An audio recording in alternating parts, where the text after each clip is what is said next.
à tous, soyez les bienvenus, on est en direct et aujourd'hui on va partir du côté de l'Italie grâce au Festival du cinéma italien qui a aujourd'hui 30 ans. Alors ça va se passer très exactement du 3 au 10 février, il y aura comme un parfum de Dolce Vita sur Bastia et puis déjà un petit peu aujourd'hui grâce au bel accent de notre invitée Lydia Morfino. Bonjour Florian, comment ça va? Bonjour Célia, ça va bien? Fidèle au poste? Mais oui, on est toujours là. Bien. On a récupéré notre petit gibier. Oui, bon, on va voir ça. Hein. Il avait eu le stress des examens, mais n'en parlons plus. Alors vous, Florian, aujourd'hui, gare au cliché, n'est pas Rital qui veut. Vous allez nous livrer un petit mode d'emploi. La panoplie parfaite du parfait italien. Je vous dirai tout. Mais c'est pour ça la Voilà, la Camille. Attention, Lydia veille. Francine Udada, aujourd'hui elle a décidé de surmonter sa peur des chevaux et elle a décidé de prendre une leçon d'équitation. Vous allez voir, ça promet. Enfin, à 13h, on rigolera un peu moins. Gare au monoxyde de carbone. Chaque année, près de 4000 personnes sont victimes d'intoxication, alors plus ou moins graves. Quels sont les symptômes qui peuvent vous alerter? Réponse avec notre duo d'experts. Marjorie Celli, elle est infirmière. Et Pierre Caligé, il est médecin urgentiste. Si vous avez des questions à leur poser, vous nous appelez au numéro de téléphone qui s'affiche ou alors vous nous écrivez sur Facebook, vous veillez. Sur ce magnifique post sur Facebook. Magnifique, c'est vous qui l'avez posté. Ah oui. Alors tout de suite, c'est parti, on démarre la première partie d'INSEE.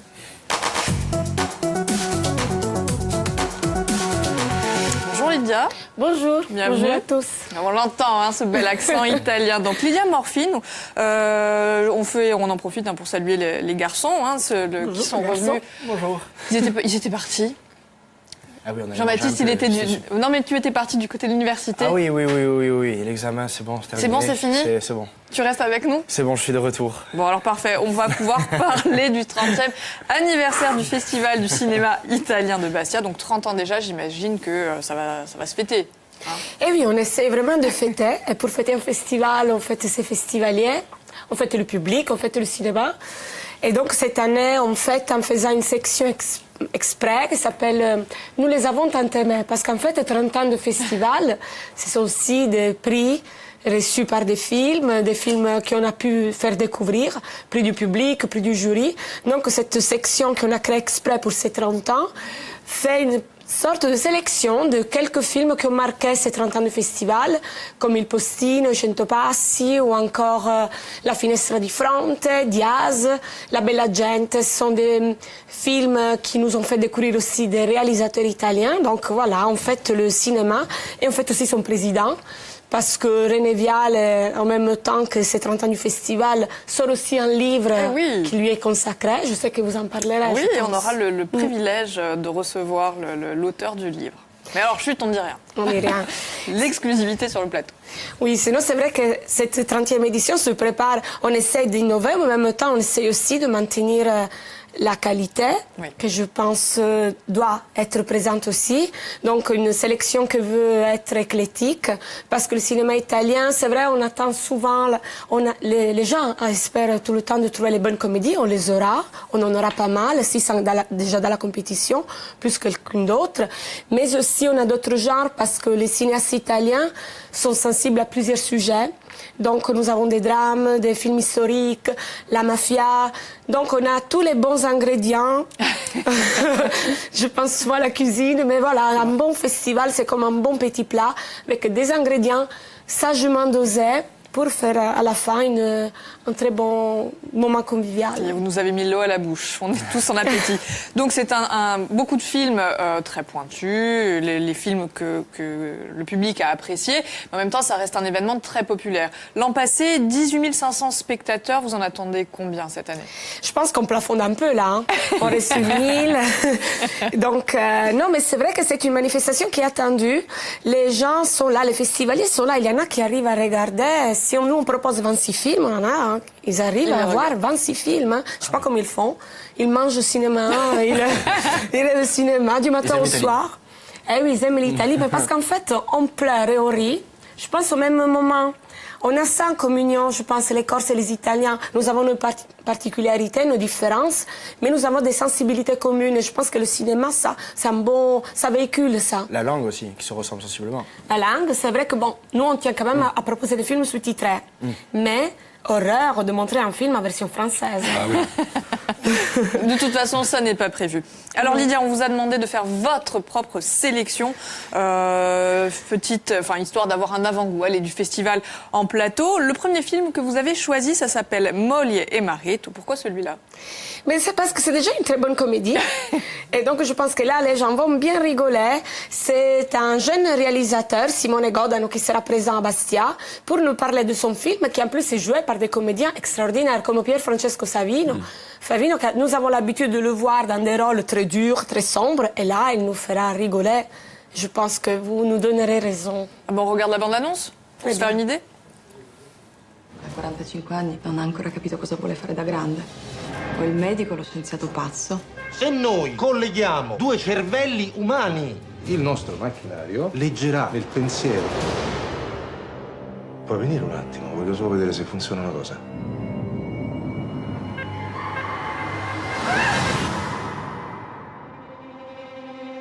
Oh, cazzo! Oh!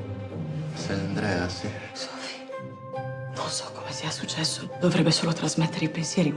Adesso sembra che abbia scambiato proprio tutta la mente.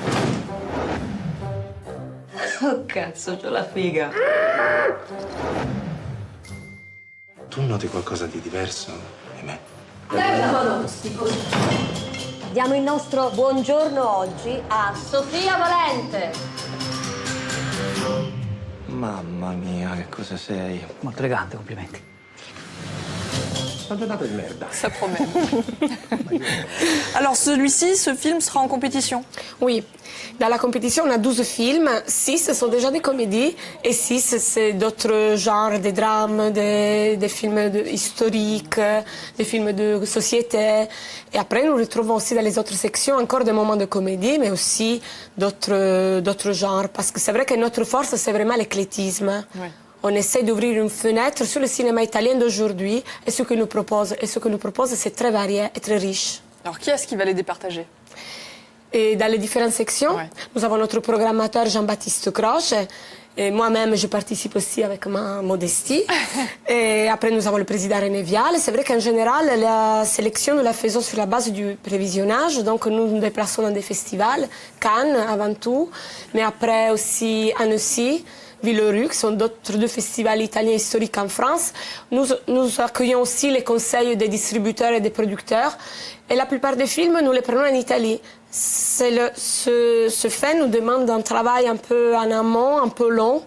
Et c'est pour ça qu'un festival se prépare des mois et des mois à l'avance. Alors le public n'a pas son mot à dire. Le public, après, il prend le plaisir. Voilà, c'est déjà pas mal. C'est déjà pas mal. Mais alors, après, des fois, on reprend un film que le public aime.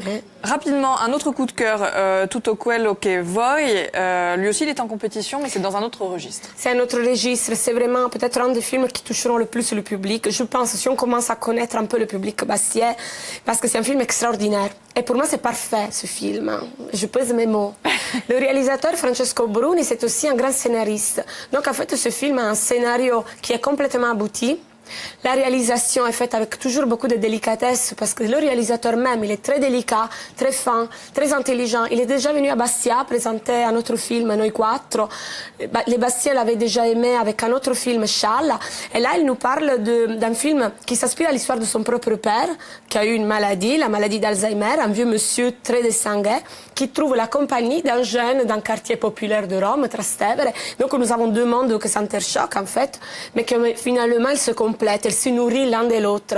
Et là, le vieux monsieur trouve un peu de gaieté grâce à ce jeune, et le jeune commence vraiment à apprécier la poésie, la réflexion. Et c'est un moment où on peut sourire, on sourit dans ce film, mais on est très ému, on a des fois la petite larme qui sort. C'est un film complet. Mais c'est un film à voir. À voir, vraiment, à ne pas louper. Alors avant de poursuivre avec votre sélection et cette programmation, petite parenthèse, évidemment, comme chaque jour, si vous avez envie de tenter de gagner des cadeaux, comment on fait, Florian?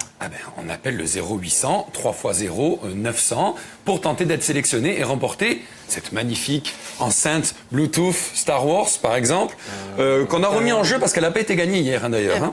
2 places pour le spectacle Raconte-moi une histoire d'opéra comique qui aura lieu à Bastia, au théâtre municipal le 27 janvier. Vous allez être appelés à chanter les plus beaux airs d'opéra avec un orchestre fantastique et la petite enceinte. Non, c'est pas ça. C'est un chargeur celui-là. Chargeur normal. Voilà, ça, je m'y fais pas, enceinte. Enfin voilà, 0800 3 x 0 900, on jouera ensemble en fin d'émission. Merci Florian, on poursuit avec vous. Alors attention, Lydia va surveiller tout ce que vous allez dire. N'est pas Rital qui veut gare au cliché. Voilà, c'est ça. Vous n'avez pas la baguette ou le martini, hein, c'est bon. En plus, j'ai mal aux doigts, vous avez vu. Bon, alors ces Italiens, nous font rêver, hein, bien sûr. Hein. Donc cheveux noirs gominés, coiffés en arrière. Déjà avec moi, ça commence mal. Lunettes de soleil voilà la musique, qui prennent à peu près 90% du visage. Toujours à la pointe de la dernière mode. La pizza, la pasta, la vespa, la donna, l'amore. Tant de clichés qui nous font sourire, mais qui n'empêchent pas de nous faire rêver également. Alors, comment faire pour avoir la classe à l'italienne comme Eros Ramazzotti, pardon, ou Monica Bellucci? Andiamo. Allez, c'est parti. Alors d'abord, il faut commencer sa journée avec un bon cappuccino ou un café ristretto, c'est-à-dire très serré et très fort en goût. Le cadreur derrière est mort de rire, contrairement à nos amis américains qui boivent du jus de chaussette. Alors nulle part au monde, le café n'occupe une place aussi essentielle dans la vie d'un Italien. On est d'accord, hein? Ensuite, il y a la fameuse glace italienne, gelati italiani. On les adore, hein, pour la petite histoire. C'est Bernardo Buontalenti qui, au XVIe siècle, en a fait les premières commercialisations dans les rues de Florence. D'ailleurs, si vous passez par Florence, il faut aller à la Gelateria Carapine, c'est les meilleurs. Ou alors, vous passez sur le Comte Napoléon, hein, près de la place des Palmiers, c'est plus simple, il y en a également. Alors, à table, pour devenir un vrai Italien, il faut rester à table. C'est très important. Donc, on commence toujours par les antipasti. Ensuite, il y a il primo piatto. Je valide. Voilà, il secondo piatto. Certo. Il y a le tiramisu aussi. Perché no? Et vous sortez plus de table après, c'est fini. No, solo a 4 heures. À 4 heures. Donc, petit café, un petit limoncello et c'est reparti. Et on serait parti pour le dîner. Bon, c'est ça. Et pour le dîner, on enchaîne sur le dîner. Alors, bon, tout le monde le sait, le vrai Italien parle avec ses mains. Le jour où le mec se casse un bras, d'ailleurs, il n'a plus de vie sociale, hein, c'est terminé. Alors, quels sont les gestes principaux utilisés par les Italiens lors d'une conversation? Alors ça, il paraît que ça veut dire, on va le voir, ça veut dire OK. On est d'accord. D'accord. Ensuite, il y a ça. Donc, se gratter l'arête du nez, ça veut dire qu'on sent pas quelqu'un. Fais attention. Il faut faire attention à une personne. Voilà. Et bien sûr, la détrônable, ma che cazzo dice. Ça, c'est tout le temps. Ben oui, c'est vrai. Il padrino. Et c'est bien, hein? À la limite, on évite le gros mot, mais... Voilà, mais on le y met maintient. les formes avec les mains. C'est la politesse. C'est une forme de politesse. L'Italien est sûrement l'amant idéal pour vous, mesdames, mais c'est également le plus grand macho que l'univers n'ait jamais connu. Oui, je suis un peu jaloux, hein. Alors, ils sont charmants, ont l'art de la drague dans le sang, et la voiture de sport aussi, ça aide, hein. Les filles. Ouais. On Vous termine avez par dit gare au cliché quand même. Oui, mais bon, on le sait. Hein, Vous êtes sur la ligne. Là. Mais non, mais on sait que je vais mettre les deux pieds dedans, bien sûr. On termine par le foot. Le calcio, exactement. Alors là, c'est la folie. Le foot, c'est une institution en Italie, presque comme au Brésil. Même le pape François est fan de football. La Quadra Azzurra est un vrai défilé de top modèles, en plus coiffés de serre-tête et portant une tenue bleue moulée à leur corps musclé de sportifs de haut niveau. D'ailleurs, vous pourrez les voir cet été à la Coupe du... Non. Ils sont pas Oh là là. Allez, rendez-vous dans 4 ans. Bisous. C'est insupportable. Limite avec une pointe de jalousie, c'est pas beau. Non, C'est pas je suis beau. jaloux, je suis jaloux. Allez, on poursuit. Je vous le disais tout à l'heure, Francine a décidé de surmonter sa peur. Elle s'essaye à l'équitation. Ça promet, on regarde.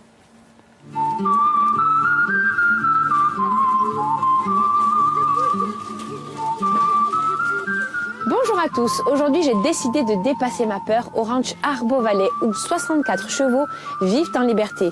Pia, ma coach du jour, va tenter l'expérience de me transformer en cavalière. Bon courage à elle, allez suivez-moi. Bonjour Pia. Bonjour. Alors, vous connaissez mes craintes, j'ai extrêmement peur des chevaux. Comment je peux faire pour dépasser tout ça? Le seul moyen, c'est de rentrer avec eux. Ok, allez j'arrive.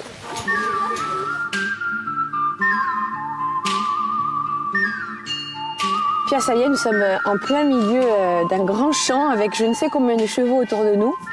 Qu'est-ce qu'il faut absolument savoir pour pouvoir approcher un cheval? Une des premières règles, il va tout ressentir tes émotions, parce qu'il va sentir littéralement avec ses naseaux tes hormones de peur par exemple, ou bien de joie, ou bien de ton état zen, mais il va être connecté avec toi parce qu'il va ressentir tes émotions et les vivre lui aussi. Regarde celui-là. Il a les oreilles totalement vers nous parce qu'il se dit mais qu'est-ce que c'est? Je ne connais pas tout ça. Donc il se dit j'essaye de comprendre, qui c'est? Je renifle, je veux savoir. C'est un indicateur d'humeur. De l'humeur du cheval. cheval à ses oreilles. Absolument. Alors j'ai jamais fait de cheval, je suis vraiment novice. Comment je peux faire là? Il y a quelqu'un qui peut m'aider à monter sur cette bête? C'est certes, nous avons des moniteurs, donc ça c'est pas un problème. Donc je vais monter, je vais me prendre une leçon d'équitation. Quelqu'un m'attend? Oui, c'est Nico. C'est Nico? Ouais. Bon ben je vous dis à tout à l'heure, enfin je vais tenter l'expérience. Allez.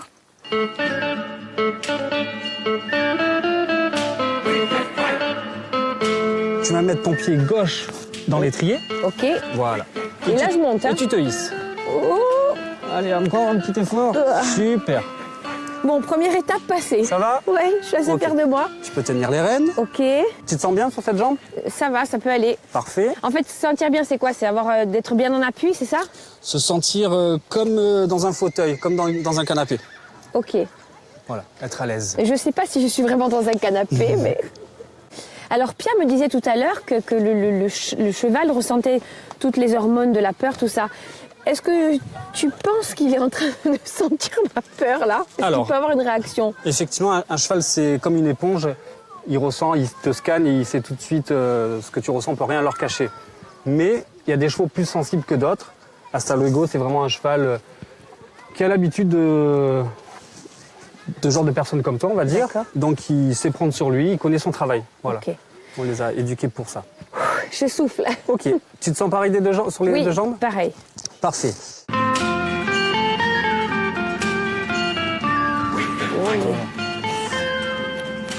Donc au pire du pire, s'il part, moi je suis là et je le tiens. D'accord. Mais il partira pas. Là, on est au pas. Oui. J'ai encore cette appréhension. Est-ce que le cheval peut avoir la réaction de partir au galop? Alors, ils peuvent effectivement partir au galop, sachant que ça reste des proies dans la nature, s'il y a quelque chose qui les effraie. Cependant, c'est des chevaux aguerris. Je te tiens en longe, donc il y a peu de chances qu'il t'arrive quelque chose. Au bout d'une heure de balade, tu pourras guider ton cheval toute seule. Et voire même trotter. Bien. Mais alors moi, je vais vous dire à bientôt. On va continuer notre petite balade, si j'arrive entièrement, bien évidemment. Et je vous dis à la prochaine. Ciao. Allez, c'est parti. Allez, hop.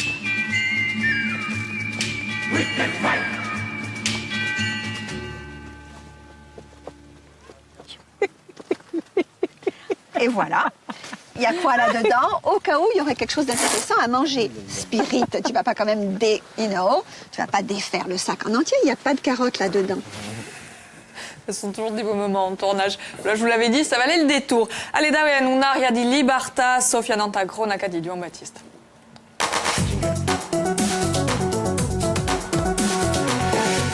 Easy, e dunque, oggi ho scelto di parlare di Liberata, sortito in 2005, un film di Philippe Carrez, un realizzatore franco-italiano. Dunque, in suo film mette in nome un parodia in due truppi fascisti occupavano a Corsica. Un film che promuove il corso, che ritraccia una parte della nostra storia, quella della resistenza in Corsica.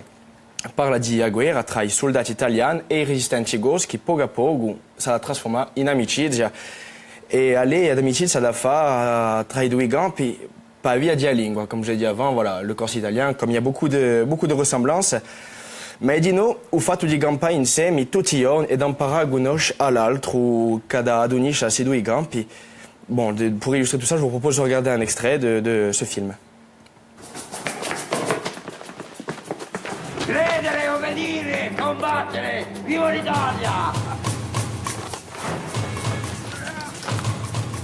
Non parliamo francese, non ci capiamo un H.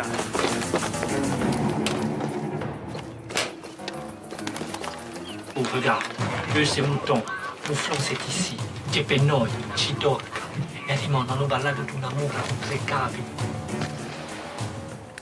Ecco, dunque, agli di sta fare, storicamente parlando, ciò che trovo interessante è che questo film è molto realista e oggettivo, ci troviamo tutti i componenti della guerra, vale a dire l'occupazione, la resistenza e la collaborazione, parce que bon, des fois, on a tendance à se fidéliser en Corse, en temps certain, voilà, tous les Corses ont résisté, tous les Corses étaient des résistants, mais bon, voilà, c'est pas vraiment le cas. Bon, di più, Philippe Carrez a reso un omaggio ai doni di resistenza corsa attraverso il personaggio di Liberata, che al di là del suo titolo di film è un nome di una resistente.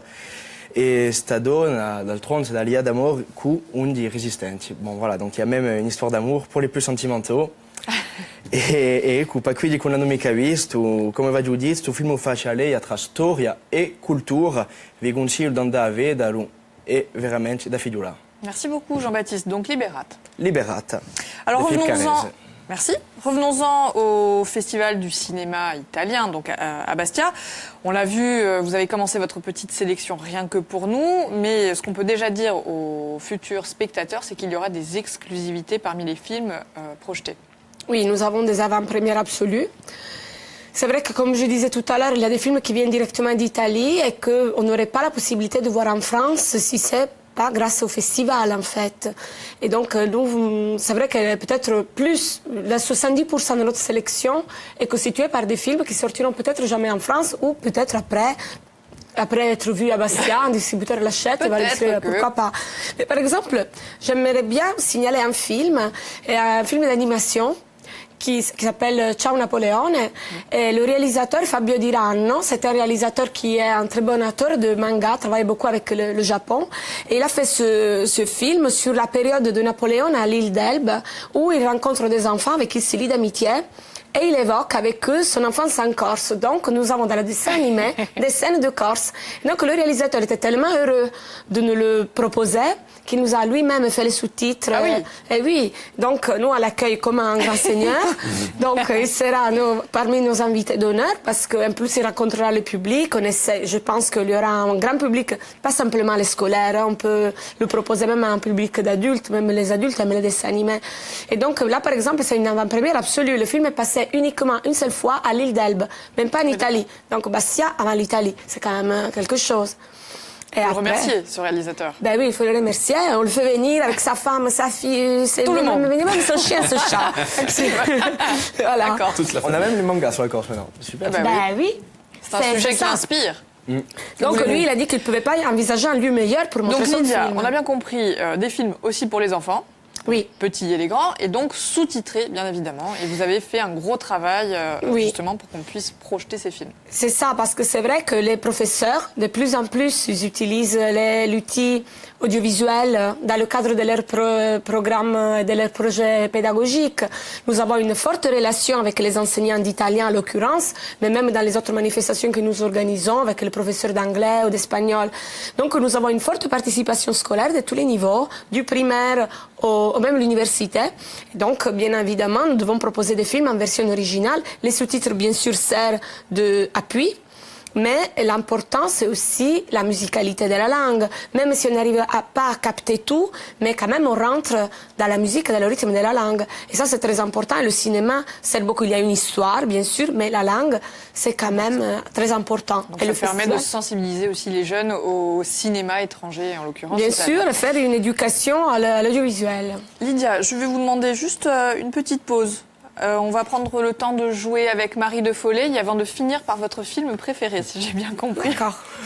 Ah, c'est Eugénie, pardon, ça a changé. Bonjour Eugénie. Elle est contente. C'est ma copine Eugénie. Oh, il est content, Florian. Comment ça va, Eugénie? Comment il va, mon petit Florian? Ah, je vais bien, ma petite Eugénie. Ça me fait plaisir de vous avoir au téléphone. Ah, vraiment. Bon, alors, vous êtes prête? On va jouer, hein? Si. Vous êtes prête? Alors, on joue. En italien. On va jouer au qui suis-je. Donc, vous allez devoir trouver une personnalité. D'accord? Oui. Alors, on y va. Je suis membre et fondateur d'un groupe mythique corse qui a été fondé en 1977 dans le quartier de Sandisepu à Bastia. Je suis reconnu pour ma voix de ténor et mon sens de l'interprétation. Je chante également avec mon frère Tchétché qui est également guitariste. Qui suis-je? Marie-Pêche. Bravo, on vous applaudit. Ah, ben alors écoutez, vous allez gagner cette enceinte Star Wars pour votre petit appartement. On va pas tenter. Non, pour vos petits-enfants. Parce qu'elle fait beaucoup de bruit. Elle fait beaucoup de bruit, non? Pour les petits-enfants. Voilà, pour les petits-enfants, il y a également un chargeur nomade et vous gagnez également 2 places pour le spectacle Raconte-moi une histoire d'opéra comique. Voilà, ma petite Eugénie. On vous embrasse bien fort, Eugénie. Merci à tous. On continue, bien évidemment, à 13h. Ciao Lydia. Ciao. Alors Lydia, pour finir, votre film préféré, c'est votre coup de cœur à vous? Il contagio, alors on reste dans la compétition. Oui. Donc vous ne serez pas du tout objectif. Hein. Non, c'est vrai que ça, je défends beaucoup ce film parce que je l'ai vu dans des conditions un peu spéciales. J'ai renoncé à manger pour voir un film. Ah oui, d'accord. C'est déjà important. Je suis pas italienne qui refuse de manger. Voilà. Quand on sait qu'il passe au moins 7 heures à table par jour. Voilà. Donc, j'ai pas dîné pour voir ce film. Et donc, c'est un film de jeunes réalisateurs qui seront là. Il Contagio, c'est tiré d'un roman de Walter City et qui en fait est construit le film comme le roman sur 2 parties. Et c'est ça aussi qui m'a beaucoup fasciné. Ouais. La première partie, ça part sur un colisée des pauvres, c'est-à-dire c'est un énorme bâtiment dans un quartier populaire de Rome avec plein d'arcades. Mais si le colisée majestueux qui fait penser à la Rome éternelle, celui-là, mais il est vide et il est creux, celui-là il est bien rempli de vie. De familles populaires et on a plein de couleurs, du jaune, du rouge, de l'orange, c'est les couleurs de la vie. Après, la deuxième partie du film où les personnages pensent inspirer une réussite sociale, mais en fait c'est que l'argent, qui réussit, change de quartier, mais en fait perd en vie. Et les couleurs deviennent froides. Donc j'ai l'impression que vous pourriez en parler pendant des heures. 3 heures. Arrêtez-moi s'il vous plaît. Il va falloir s'arrêter. Le plus simple à mon avis, c'est encore d'aller le voir. Alors on rappelle la 30e édition du Festival du cinéma italien. Ce sera à Bastia du 3 au 10 février prochain. Merci infiniment Lydia de nous avoir donné envie et d'être venue. Nous, on poursuit notre émission, bien évidemment. On va parler d'autre chose. Gare au monoxyde de carbone qui est responsable de nombreuses intoxications chaque année en hiver. On va faire un point avec notre duo d'experts. Ce sera juste après le flash de 13h. Allez, à tout de suite. Grazie mille d'aver guardato.